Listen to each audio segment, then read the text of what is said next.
ورحمة الله وبركاته. وعليكم السلام ورحمة الله وبركاته. في هذه الفرصة السعيدة اسمحوا لي أن أقدم الخطبة العربية تحت الموضوع حركة إلهية.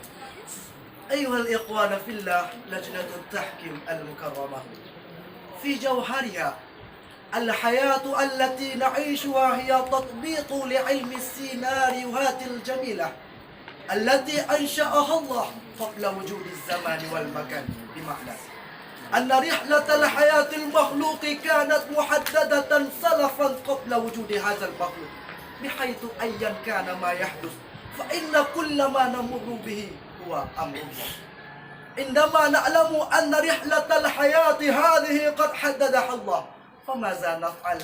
كيف نتصرف كخادم؟ أجاب العلماء أنه يجب أن نعلم أن الله قد حكم هذه الحياة، وموقفنا هو طاعة الله بقلب خالص، والقلب هو عقل كل تصرفات الأعضاء، فإن كان هذا القلب يذكر الله دائما فسيكون هذا القلب هادئا وسيصمت.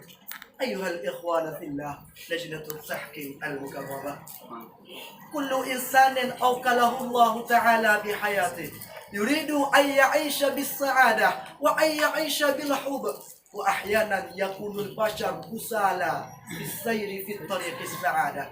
وقال الله تعالى في سورة النحل الآية 97: بسم الله الرحمن الرحيم: من عمل صالحا من ذكر أو أنثى وهو مؤمن فلنحيينه حياة طيبة. صدق الله العظيم.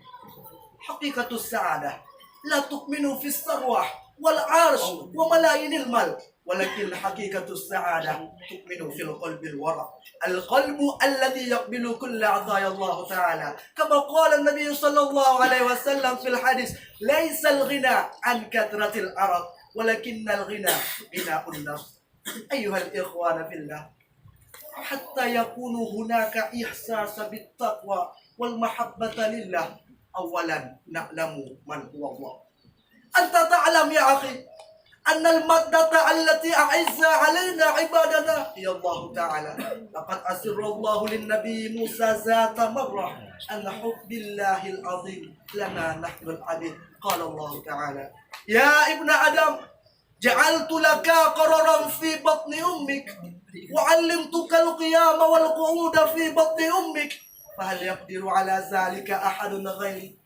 فلما أن تمت مدة حملك أوحيت إلى الملك الموكل بالأرحم أن يخرجك، فأخرجك على ريشة من جناحه، لا لك سن يقطع ولا يد يبطش ولا قدم تسعى بها، وأنبعت لك عرقين رقيقين في صدر أمك يجريان لبنا خالصا حرا في الشتاء وباردا في الصيف، وألقيت محبتك في قلب أبويك فلا يشبعان حتى تشبع ولا يرقدان حتى ترقد، فلما قوي ظهرك واشتد أذرك برزتني بالمعاصي واعتمدت على المخلوقين ولم تعتمد علي، فتسترت ممن يراك وبرزتني بالمعاصي في خلواتك ولم تستحي مني.